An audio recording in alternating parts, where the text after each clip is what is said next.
Thank you. Thank you very much. Alright, well, good afternoon, and I'm Aoife, and I'm actually a primary education student here in my final year. So I'm here to talk to you today about the use of a photographic timetable to support the inclusion of children with ASD, which is autistic spectrum disorder. So just before I start, I just wanted to kind of tell you about my interest in autistic spectrum disorder and how I've really developed an interest in working with these children over my time spent in schools and due to family members and family friends being diagnosed. So it's a very prominent issue in schools today to include these children with special educational needs, and since the Salamanca Statement published in 2010 by UNESCO, it's now a requirement that all schools do include children with any special education needs in their mainstream classrooms.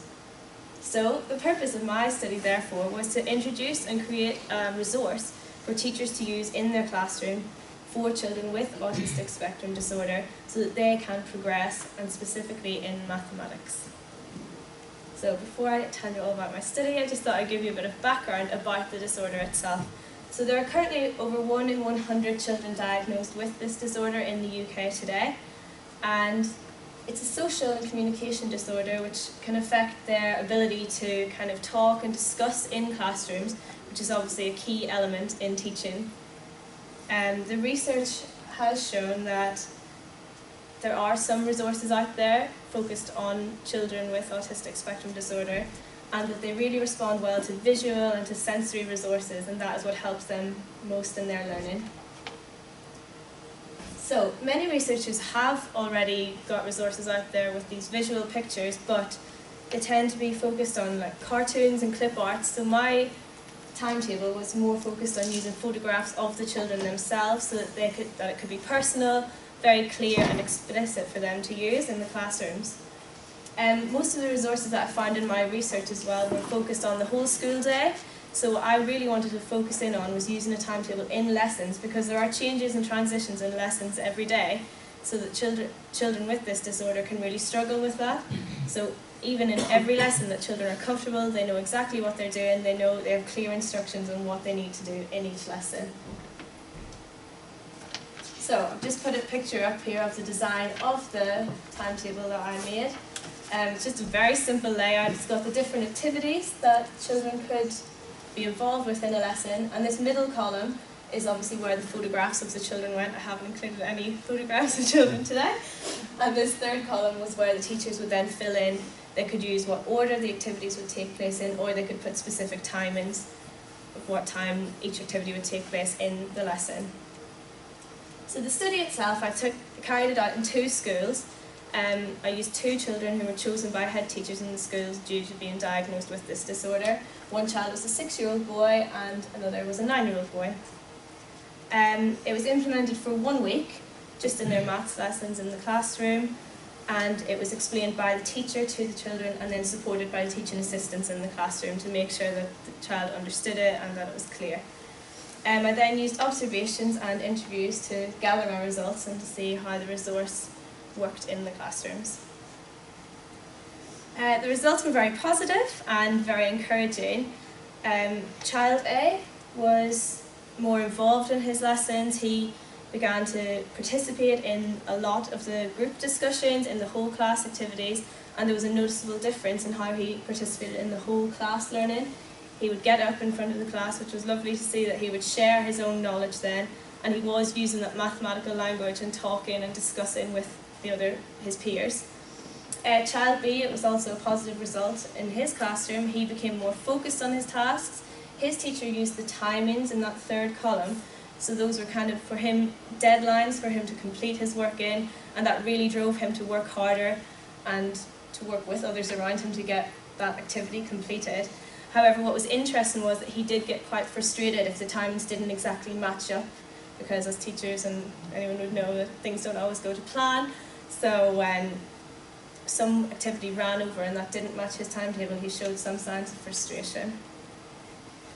I also conducted the interviews with the teachers, and these were just some of the quotations that they said. So they were really happy with the structure that the timetable gave the children. It showed a continuity that was easy for them to follow, and they knew exactly where they needed to be, who they were going to be working with, which also had a very calming effect on them, because They didn't have to worry about having to speak to people because they knew, okay, after I finish my independent task, I have to go and speak to one person, and they were able to prepare and be ready for that.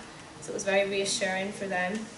The pictures were also really meaningful and very explicit, clear instructions for them because they could see themselves doing that.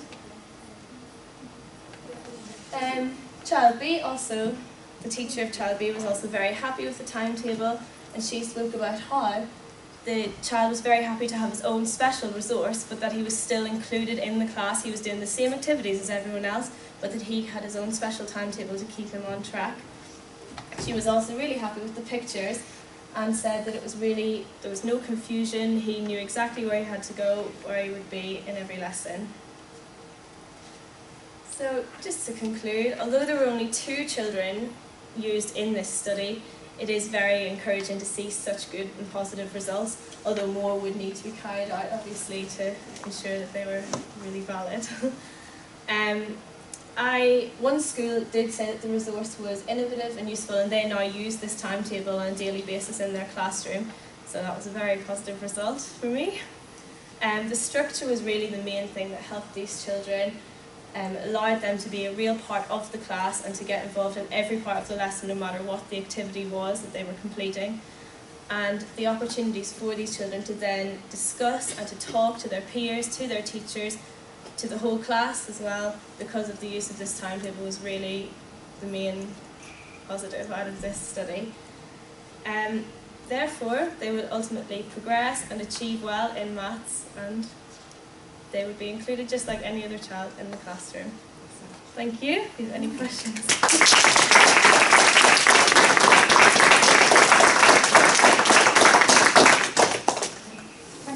Thank you very much indeed.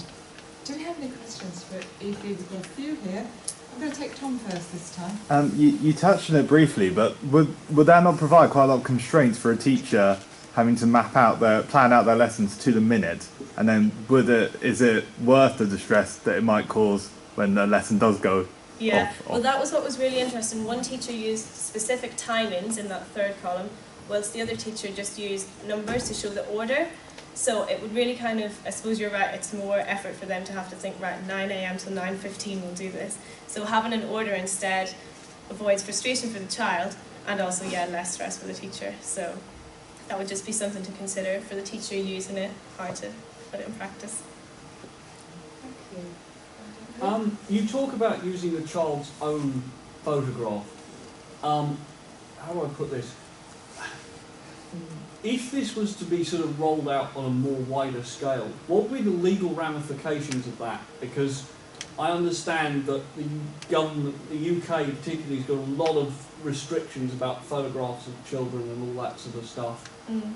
So I just wonder how you monitor that, or how it can be monitored, so that not necessarily that the pictures go where they're not supposed to, but more that the pictures are being used specifically for that purpose and not being sort of taken out of context, etc. Yeah.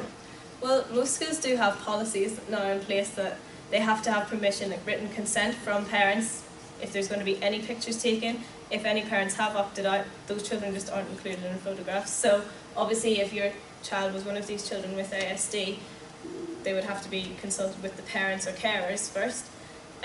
Otherwise, while I was doing this study, at least the photographs were deleted on computers or on cameras that they were taken on once the timetable was made.